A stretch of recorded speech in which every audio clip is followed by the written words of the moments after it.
खरं तर अचानकपणे तुम्ही दौऱ्यावरती आलात, काय नक्की खलबत झाली? मोठा वाद जो आहे तो पक्षामध्ये सुरू होता, त्यावर आगे काय पडदा पडलेला आहे का? काय निर्णय झाला? मला तर आपल्याकडून समजतोय वाद. आपल्या सगळ्यांना माहिती आहे की राज्यामध्ये शिवसेनेच्या, राष्ट्रवादीची आणि भाजपची युती आहे. काही ठिकाणी राज्यामध्ये भाजपची आणि शिवसेनेची युती झालेली आहे. काही ठिकाणी राज्यामध्ये भाजपची राष्ट्रवादीची युती झालेली आहे. त्यामुळे सोलापूरमध्ये कदाचित सर्वांना मान्य अशी शिवसेना आणि राष्ट्रवादीची युती जी सोलापूरमध्ये झालेली आहे, त्यामध्ये मला वाटत नाही कोण कार्यकर्ता नाराज झाला असेल. शेवटी कार्यकर्त्यांची आपल्या सगळ्यांना माहिती आहे की राष्ट्रवादीकडे अनेक कार्यकर्त्यांनी उमेदवारासाठी अर्ज केले होते, त्याप्रमाणे शिवसेनेने पण अर्ज केले, शिवसेनेकडे पण अर्ज केले होते. दोन्ही पक्षाकडे प्रचंड संख्या होती, भाजपकडे सुद्धा प्रचंड संख्या आहे. आणि प्रचंड संख्या असल्यामुळे निश्चित प्रकारे जो फॉर्म्युला इथल्या स्थानिक नेत्यांनी जो मान्य केलेला आहे, त्या फॉर्म्युल्यामुळे निश्चित प्रकारे काही राष्ट्रवादी काँग्रेसच्या कार्यकर्त्यावरती, काही शिवसेनेच्या कार्यकर्त्यावरती 100% तिथं त्यांची उमेदवारी मिळणार नाही. साहजिक आहे, दोन्ही पक्षाचे कार्यकर्ते नाराज असणं साहजिक आहे. परंतु यातनं निश्चित प्रकारे ज्या कार्यकर्त्यांना यातनं उमेदवारी मिळणार नाही, त्याचा पक्ष, दोन्ही पक्ष एक वेगळ्या प्रकारचा त्यांचा वेगळा विचार करतील. आणि यामध्ये कुणी, मला आज तुमच्या माध्यमातून सांगतो, मला कुणाची नाराजी आज तरी मी इथं आलो सकाळी मला वाटलेली नाही. आणि निश्चित प्रकारे युती म्हणून शेवटी भाजपही आमचा मोठा भाऊ आहे. शिंदे साहेब असतील, अजितदादा पवार साहेब असतील किंवा देवेंद्र भाऊ असतील, शेवटी युती म्हणून आमचे सगळे आम्ही एकत्र आहोत. आणि त्याप्रमाणे शेवटी कार्यकर्त्यांची गर्दी ही लक्षात घेऊन त्याप्रमाणे निश्चित प्रकारे इथं सोलापूर शहरामध्ये शिवसेना आणि राष्ट्रवादी युती झालेली आहे. आणि निश्चित प्रकारे आम्ही सगळेजण एक युतीचा धर्म पाळून प्रत्येकजण मतदान मागून आम्ही कुठल्याही नेत्यावरती किंवा आमच्या युतीतल्या कुठल्याही नेत्यावरती कोणी टीका टिप्पणी करणार नाही याची काळजी, याची दक्षता आम्ही निश्चित प्रकारे घेऊ. खरं तर 2 माजी नगरसेवक जे आहेत ते घर वापसी करणार होते, मात्र शहराध्यक्ष असतील, शहर कार्याध्यक्ष असतील यांनी तीव्र विरोध केला आणि त्यामुळे त्यांची घर वापसी टळलेली आहे की घर वापसी होणार आहे. काय नक्की चित्र आहे? मला या बाबतीमध्ये काहीच कल्पना नाहीये.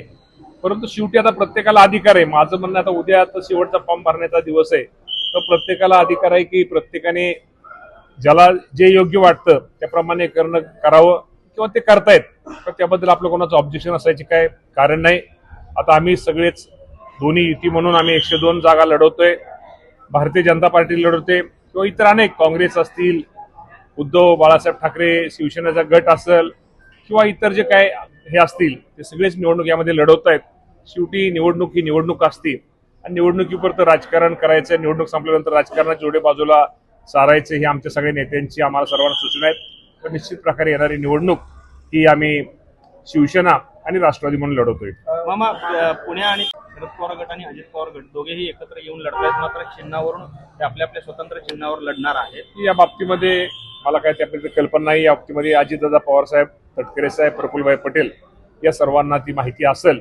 आपल्याला एखादी गोष्ट माहिती नसल्याबद्दल त्याबद्दल भाष्य करणं चुकीचं आहे. रोहित दादांनी त्याबद्दल प्रतिक्रिया दिलेली आहे की आम्ही एकत्र लढतो, मात्र चिन्ह आमच्या. ते रोहित दादांनाच माहिती असेल, मला त्या बाबतीमध्ये कल्पना नाहीये. मग घर वापसीचं काय त्या 2 माजी नगरसेवकांचं? मला या बाबतीमध्ये काहीच, मला मंत्री आहात, अनभिज्ञ आहात या सगळ्या प्रकारात? नाही, या बाबतीमध्ये काय मला आयडिया नाही.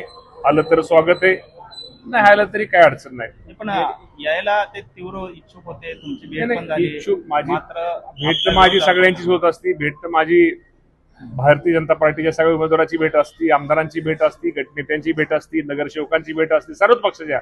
माझं आमची सगळ्या आपल्या सगळ्याला माहिती आहे की थोडा स्वभाव माझा वेगळा असल्यामुळं सर्वच पक्षाची नगरसेवक असतील, गटनेते असतील, आमदार असतील, आम्ही सगळेजण एक वेगळ्या हेनेच आम्ही सगळे एकत्र भेटत असतो. आणि मगाशी मी तुम्हाला सांगितल्याप्रमाणे कुणी आला तरी आनंद आहे, नाही आला तरी आनंद आहे. येणार नाही असं जवळपास निश्चित झालंय. यादी या बाबतीमध्ये तुम्हाला सर्वांना माहिती आहे की शेवटी कुठल्याही पक्षाची यादी ही सर्वे हा केला जातो. आमच्याकडे जो कालपर्यंत आजपर्यंत जे उमेदवारांनी अर्ज भरले त्या सर्वेचं काम हे कदाचित आपल्याला माहिती नसेल, या शहरामध्ये चालू आहे. कदाचित रात्री उशिरापर्यंत त्या सर्वेचा रिपोर्ट हा आमच्याकडे येईल. पहिल्यांदा पक्षाचे अध्यक्ष तटकरे साहेबांकडे येईल. तटकरे साहेबांकडे आल्यानंतर तो रिपोर्ट, तो अहवाल तो खाली आपल्या पक्षाच्या आमच्या इथल्या प्रमुखांकडे ते पाठवतील आणि त्याप्रमाणे उद्या साधारणतः फॉर्म भरल्याच्या शेवटच्या दिवशी फॉर्म भरल्यानंतर उद्या संध्याकाळी ती आपलं उद्या दुपारी ती यादी जाहीर होईल. एबी फॉर्म पक्षाकडून आलेत का? एबी फॉर्म पक्षाकडून आलेले आहेत आणि त्यामुळे तेच तुम्हाला सांगितलं की सर्वेचा रिपोर्ट जोपर्यंत येत नाही तोपर्यंत यावर बोलणं बरोबर नाही. सर्वेचा रिपोर्ट आल्यानंतर सर्वेमध्ये ज्यांचं नाव वर दिसतंय, जरी माझ्या एखाद्या जवळचा असला, गाडीतला असला, राईट हँडला असला, लेफ्ट हँड असला आणि त्याचा सर्वेमध्ये जर रिपोर्ट आला नाही तर पक्ष त्याला उमेदवारी देणार नाही. परंतु त्याला राईट हँड लेफ्ट हँड कुठेतरी आम्ही पक्ष त्याचा वेगळ्या प्रकारचा विचार करून त्याचं सुद्धा कुठेतरी आम्ही निश्चित प्रकारे आम्ही त्याला पण न्याय देऊ. कुठे मैत्रीपूर्ण लढत करण्याची जर का वेळ आली तर तशी परिस्थिती आहे होईल काय? आता या बाबतीमध्ये आज सांगणं चुकीचं होईल, कारण उद्या दुपारनंतर या बाबतीमध्ये चित्र स्पष्ट होईल.